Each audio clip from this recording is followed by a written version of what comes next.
태국의 유명 인플루언서 니난차차. 한국 공항에서 차별받았다며 올린 영상에 태국 사람들의 반한 감정이 증폭되는데요. 이에 소신있게 자신의 생각을 밝히는 한 교사의 사연, 지금 만나보시죠. 제 이름은 사만다 밀러, 영국 런던 출신의 영어 교사로 태국의 방콕 국제학교에서 일하고 있어요.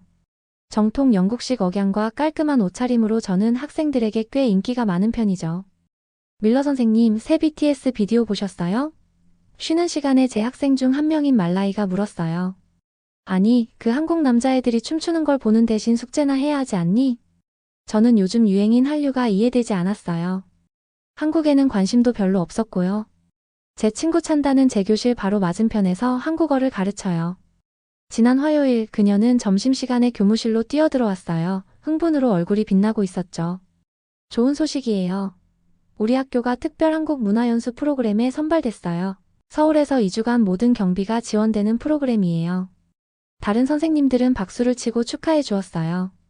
저는 그냥 큰 소리로 웃었어요. 누가 그곳에 가고 싶어 하겠어요? 저는 얼마나 무례하게 들리는지 신경 쓰지 않고 물었어요. 한국에서 2주의 시간을 들릴 만한 가치가 있는 걸 배울 수 있을까요? 방안이 조용해졌어요. 찬다의 미소가 조금 사그라들었지만 미소 지으며 말했지요. 사만다, 한국은 놀라운 역사와 문화가 있어요. 그리고 교육 시스템은 세계 최고 중 하나예요. 게다가 음식도 맛있어요. 분명 배울 것이 있을 거예요. 저는 제 샌드위치를 한 입 베어 물고 어깨를 으쓱했어요. 그렇다면야. 금요일 오후 주말을 위해 짐을 꾸리고 있을 때 라차논 교장 선생님이 저를 부르셨어요. 라차논 교장 선생님은 거대한 나무 책상 뒤에 앉아 서류를 읽고 계셨어요. 그는 저에게 그의 맞은편 의자에 앉으라고 손짓했어요. 밀러 선생님, 그는 진지한 표정으로 말했어요. 선생님께 중요한 임무가 있어요. 네. 저는 대답했어요. 저의 머릿속으로는 주말 계획을 세우고 있었죠. 학생 한국 문화 여행에 감독할 교사가 한 명 더 필요해요. 학생들은 자신들의 경험에 대한 영어 발표를 준비할 거고 선생님이 지도해 주셨으면 해요. 제 마음이 돌처럼 가라앉았어요.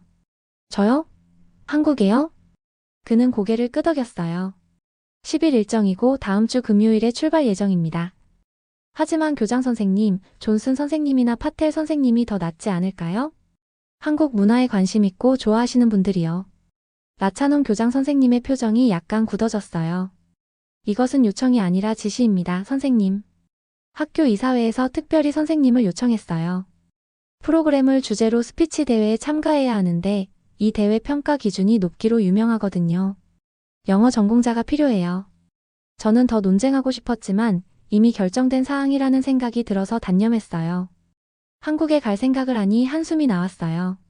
관심도 없고 한 번도 가보고 싶다는 생각을 해보지 않은 나라였거든요. 그날 저녁 제 아파트에서 저는 화를 내며 여행 가방에 옷을 던져 넣었어요. 하필 한국이야. 저는 혼잣말을 했어요. 일이니까. 꼭 해야 할 것만 하고 돌아오자. 뭐 사람 사는 곳인데 별일 있겠어? 비행기가 착륙하면서 덜컹거리는 충격에 도착했다는 실감이 났어요. 저는 작은 창문 밖을 내다보았고 도처에 있는 간판들에 한국어가 쓰여 있는 것을 봤어요. 저는 정말로 여기에 와 있었어요. 진짜 한국이에요. 인천국제공항에 오신 것을 환영합니다. 스피커를 통해 승무원의 명랑한 목소리가 말했어요. 현지 시간은 오후 2시 15분이고 기온은 쾌적한 섭씨 22도입니다. 전혀 쾌적하지 않아 저는 머리 위 수납장에서 제 기내 가방을 꺼내며 생각했어요. 제 학생들은 몇 줄 뒤에서 신나게 대화하고 있었어요. 설레는 학생들을 보고 마음과는 다르게 입꼬리를 올려 미소를 지어 주었지요. 공항은 커다랬어요. 반짝이는 바닥과 도처에 유리벽이 있었어요. 모든 것이 새 것처럼 보이고 깨끗했어요. 출입국 심사줄은 천천히 움직였어요. 기다리는 동안 저는 제 전화기를 확인했고 제 학생들이 셀피를 찍어 한국모험, 서울여행 같은 해시태그를 달아 게시하는 것을 봤어요. 저는 눈을 굴렸어요. 갑자기 큰 소리가 줄 앞쪽에서 터져 나왔어요. 저는 무슨 일이 일어나고 있는지 보기 위해 까치발을 들었지요. 고급 원피스와 완벽한 화장을 한 젊은 여성이 출입국 심사관에게 소리치고 있었어요. 당신 제가 누군지 알아요? 그녀는 태국어로 소리쳤어요. 태국에서 3년 이상 산 저는 태국어를 알아들을 수 있었지요. 저는 니나 차차예요. 500만 팔로워가 있는 인플루언서라고요. 한국 출입국 심사관, 이름표에 김창현이라고 적힌 남자는 그의 얼굴을 차분하게 유지했어요. 죄송합니다. 차차씨, 그는 영어로 대답했어요. 하지만 저희 기록에 따르면 지난번에 비자 체류 기간을 초과하셨어요. 입국을 허가하기 전에 몇 가지 사항을 확인해야 합니다. 니낫의 얼굴이 분노로 붉어졌어요. 이것은 차별이에요. 그녀는 자신의 폰을 꺼내 영상을 촬영하며 소리쳤어요. 한국은 태국 사람들을 차별하고 있어요. 소셜미디어에 이 모든 것을 올릴 거예요. 사람들도 이 장면을 찍기 위해 자신들의 폰을 꺼내기 시작했어요. 역시 외국인을 차별하는 나라였군요. 저는 내 생각이 맞았다는 만족감을 느꼈어요. 보안 책임자가 재빨리 나타났어요. 그의 배지에는 박민호라고 적혀 있었어요. 그는 니낫에게 조용히 몇 마디를 하더니 그녀를 공항 내부 사무실로 안내했어요. 모두가 그들이 가는 것을 지켜본 후 천천히 제자리로 돌아갔어요. 45분 후 마침내 제 차례가 됐어요. 저는 카운터로 걸어갔고 놀랍게도 니낫을 처리했던 그 같은 직원이 제 여권을 보고 있었어요. 방문 목적이 무엇인가요? 그는 완벽한 영어로 물었어요. 교육 프로그램이요. 저는 차갑게 대답했어요. 학생들을 인솔하는 교사예요. 저는 문제가 생길 것을 예상하며 제 서류를 카운터 위로 밀었어요. 하지만 김 직원은 그저 고개를 끄덕이고 제 서류를 몇 초 동안 보더니 제 여권에 도장을 찍고 모든 것을 돌려주었어요. 한국에 오신 것을 환영합니다. 밀러 씨, 그가 말했어요. 즐거운 체류가 되길 바랍니다. 수화물 찾는 구역에서 제 가방을 기다리면서 저는 제 폰을 확인했어요. 이미 니낫의 공항 분노 사태에 대한 영상들이 온라인에 올라와 있었고 한국은 태국인을 싫어해. 그리고 한국 제품 불매. 같은 댓글들이 있었어요. 일부 사람들은 한국은 태국인을 차별한다. 해시태그를 공유하고 있었어요. 밀러 선생님. 한 목소리가 불렀어요. 제 나이 정도 되는 한 여성이 제 이름이 쓰인 표지판을 들고 저를 향해 걸어오고 있었어요. 그녀는 깔끔한 파란색 정장을 입고 있었고 친근한 미소를 짓고 있었어요. 저는 박민지예요. 그녀는 고개를 숙이는 인사를 하며 말했어요. 한국에 계시는 동안 선생님의 가이드가 될 거예요. 비행기 여행은 어떠셨어요? 괜찮았어요. 저는 짧게 말했어요. 저는 여기서 친구를 사귀러 온 것이 아니었어요. 특히 한국인들과는요. 민지는 제 무례함에 신경 쓰지 않는 것 같았어요. 학생들은 이미 버스에 타 있어요. 가방 드는 것을 도와드릴게요. 제가 그녀를 맡기도 전에 그녀는 제 무거운 가방을 들고 출구 쪽으로 끌기 시작했어요. 한국 사람들이 기대보다 친절해서 속으로 조금 의아했어요. 밖에 나가자 공기는 상쾌하고 깨끗했어요. 공항에서 나오는 도로는 부드러웠고 양쪽에 나무들이 줄지어 서 있었어요. 우리 버스는 크고 편안했으며 에어컨과 편안한 좌석이 있었어요.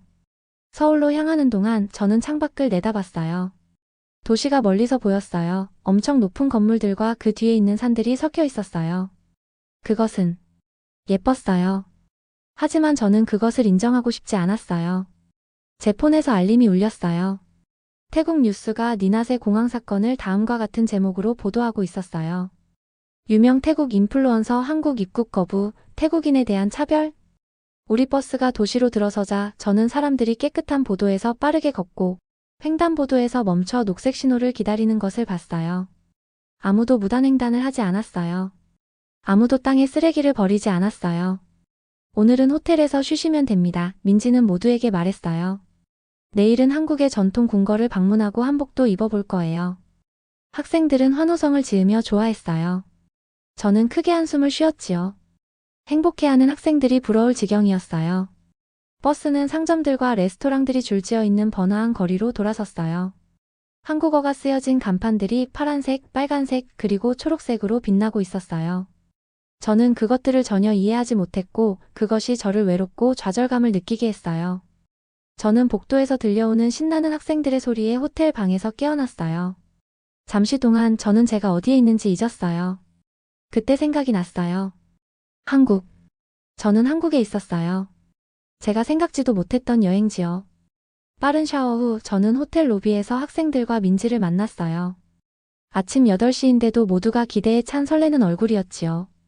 좋은 아침이에요, 밀러 선생님. 민지는 밝은 미소로 저를 맞이했어요. 오늘은 한복 체험으로 시작해요. 한복이 뭐예요? 저는 별로 관심 없이 물었어요. 전통 한국 의상이에요. 그녀는 설명했어요. 아주 아름답고 다채로워요. 이따가 경복궁을 방문할 때 입으실 거예요. 저는 거의 웃을 뻔했어요. 옷 갈아입기 놀이는 안 하고 싶은데요. 저는 단호하게 말했어요. 민지의 미소는 사그라들지 않았어요. 이것은 문화 프로그램의 일부예요. 모든 방문객들이 아주 즐거워해요. 30분 후 우리 버스는 영어와 한국어로 한국문화센터라고 쓰여 있는 작은 건물 앞에 멈췄어요. 안에는 다채로운 의상들이 벽을 따라 줄지어 있었어요. 여성분들은 이쪽으로 따라오세요. 민지가 안내했어요. 이분이 한복을 고르는 것을 도와주실 거예요. 회색 머리를 한 나이 든 한국 여성이 저와 여학생들을 탈의실로 안내했어요. 그녀는 밝은 파란색과 분홍색 한복을 저에게 대고 보여줬어요. 아니요, 저는 뒤로 물러서며 말했어요. 저는 그냥 학생들을 지켜볼게요. 이 아주머니는 영어를 잘 이해하지 못했지만 제 어조는 이해했어요. 제 학생 중 한 명인 말라이가 저에게 속삭였어요. 한번 입어보세요, 밀러 선생님. 우리 모두 해야 재미있을 거예요. 말라이의 간절한 표정을 거부할 수는 없었기에 저는 못 이기는 척 대답했어요. 그래. 이 아주머니는 저에게 한복을 입히는 것을 도왔어요. 먼저 하얀 속옷이 왔고 그 다음 너무 넓어서 걷기도 힘들 정도인 밝은 파란색 치마가 왔어요.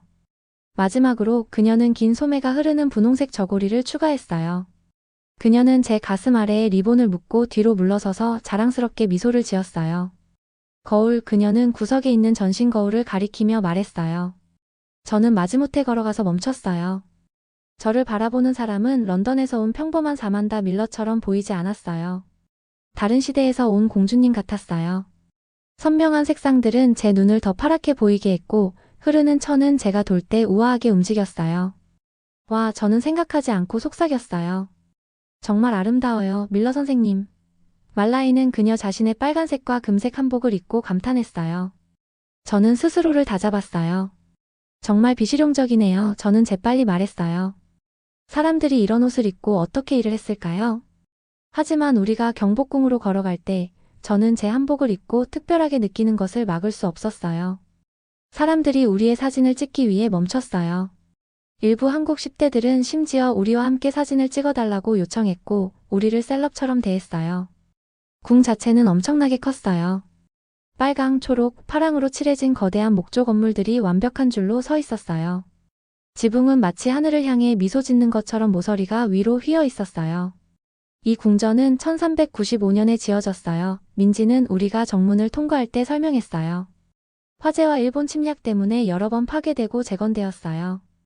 왜 그렇게 여러 번 재건했어요? 저는 실제로 관심이 생겨 물었어요. 한국 정신을 대표하기 때문이에요. 그녀는 간단히 말했어요. 우리가 몇 번이나 넘어져도 우리는 다시 일어서요.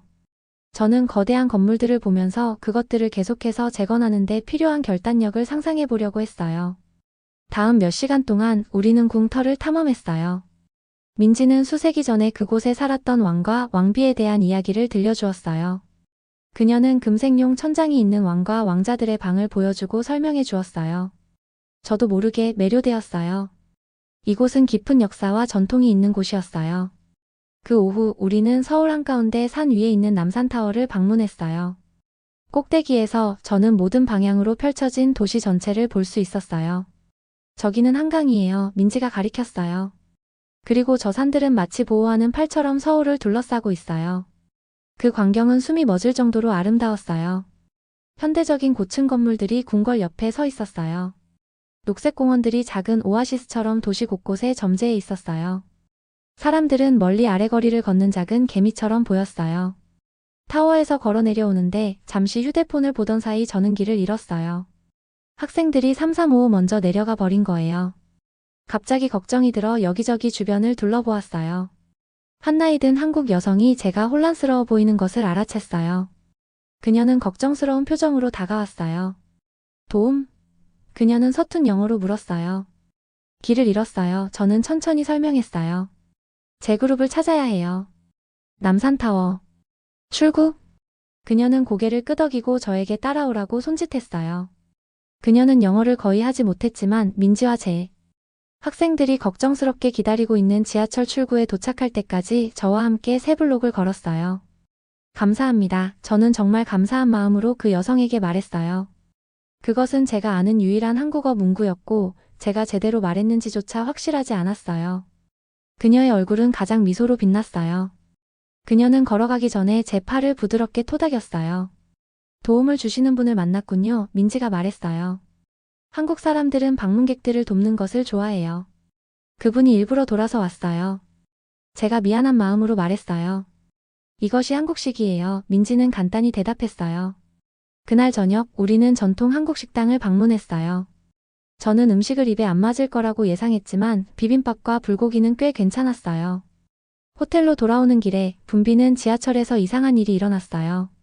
한 젊은 한국 학생이 제가 들어서자 저에게 자리를 양보했어요. 선생님, 여기 앉으세요. 그는 저를 외국인으로 인식하고 영어로 말했어요. 저는 충격을 받았어요. 런던이나 방콕에서는 젊은이들이 좀처럼 낯선 사람들에게 자리를 양보하지 않아요. 제가 앉으면서 저는 궁금해졌어요. 한국 사람들은 친절하네. 이것은 내가 한국에서 기대했던 것이 아닌데. 호텔 방으로 돌아와서 저는 그날 찍은 사진들을 보았어요. 궁전, 도시 전망 한복을 입은 제 학생들, 맛있는 음식. 그 어느 것도 제가 마음속에 만들어 놓은 한국과 일치하지 않았어요.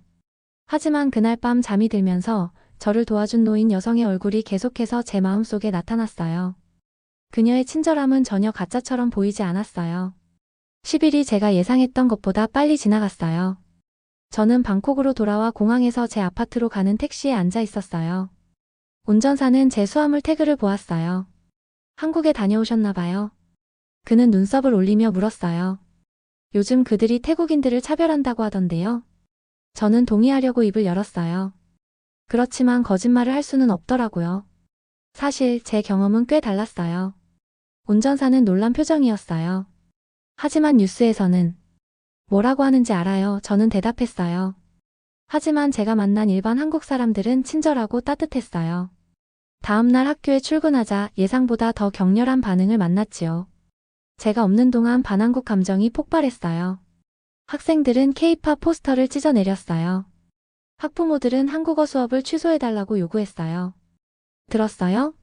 점심시간에 제 동료 토마스가 물었어요. 다음 학기에 한국어를 중국어로 대체할 생각을 하고 있대요. 저는 이 소식에 이상하게 속상했어요. 공항에서 그 인플루언서에게 일어난 일 때문인가요? 그것도 있고 서울에서 태국 마약 딜러들이 체포된 비디오 때문이에요. 토마스가 설명했어요. 사람들은 한국이 태국인들을 불공정하게 목표로 삼고 있다고 말하고 있어요. 제가 한국에 있을 때 뉴스에서 불법 태국 거주자들에 의한 마약 거래 증가에 대한 내용을 보았어요. 당시에는 과장되었다고 생각했지요. 하지만 지금 저는 궁금했어요. 정말로 문제가 있는 건 아닐까요? 며칠 동안 저는 제 생각들과 씨름했어요. 제가 경험한 한국은 모두가 묘사하는 괴물이 아니었어요. 대부분의 한국 사람들 자체는 친절하고 존중하고 환영해 주었어요. 누군가가 한국을 험담할 때마다 저는 불편함을 느꼈어요. 마치 그들이 제 친구들을 모욕하는 것 같았어요. 이것은 터무니없었죠. 왜냐하면 저는 항상 한국을 비판하는 첫 번째 사람이었으니까요. 마침내 일주일간의 내정 논쟁 끝에 저는 결정을 내렸어요. 저는 노트북을 열고 제 소셜미디어 계정에 게시할 글을 타이핑하기 시작했어요. 제 이름은 사만다 밀러입니다. 저는 최근에 한국에서 돌아왔고 제가 그곳에서 본 것은 최근 퍼지고 있는 소문과 달랐습니다. 제가 만난 한국 사람들은 친절하고 존중했습니다. 네, 태국 인플루언서와 관련된 사건이 있었지만 같은 출입국 직원은 합리적이고 공정한 방식으로 그녀를 대했습니다. 한국과 태국은 수년 동안 친구였습니다. 우리는 오해가 우리의 관계를 망치도록 해서는 안 됩니다. 제 손가락이 게시 버튼 위에서 맴돌았어요. 정말로 제가 한국을 변호하려고 하는 걸까요? 하필 내가? 저는 깊이 숨을 들이쉬고 클릭했어요. 몇 분 안에 댓글들이 쏟아지기 시작했어요. 많은 사람들이 화가 나 있었어요. 배신자. 그들이 당신에게 이렇게 말하라고 돈을 줬군요. 당신은 태국인도 아닌데 뭘 안다고. 저는 거의 게시물을 삭제할 뻔했어요. 하지만 다른 댓글들도 나타나기 시작했어요. 작년에 한국을 방문했는데 같은 긍정적인 경험을 했어요. 제 한국인 이웃은 제가 아는 가장 친절한 사람이에요. 이런 시기에 진실을 말해줘서 감사해요. 일주일 후 차타옹이라는 인기 있는 태국 유튜버가 이러한 사건을 조사하기 위해 한국으로 떠났고 여행기를 영상으로 올렸어요. 그의 비디오는 양쪽의 입장을 모두를 보여주었어요. 대부분의 태국인들이 받은 따뜻한 환영, 그리고 불법 활동에 관여한 소수의 사람들로 인해 발생한 실제 문제들도요. 가장 충격적인 것은 영상에서 차별을 주장했던 인플루언서 니나 차차가 실제로 이전 방문 중에 불법으로 일하다가 발각되었다는 사실을 밝혔다는 것이었어요. 그녀가 이전 바이럴 비디오에서 생략한 사실이었어요. 여론이 변하기 시작하면서 저는 예상치 못한 위치에 있게 되었어요. 두 문화 사이의 다리를 놓는 사람이요. 학교에서 저는 한국어 교사인 찬다와 함께 팀 티칭을 자원했어요. 거의 취소될 뻔했던 수업이 이제 그 어느 때보다 인기가 있었어요. 저는 고정관념만으로 한국에 대해 모든 것을 안다고 생각했어요. 저는 눈이 커진 학생들에게 말했어요. 저는 틀렸어요.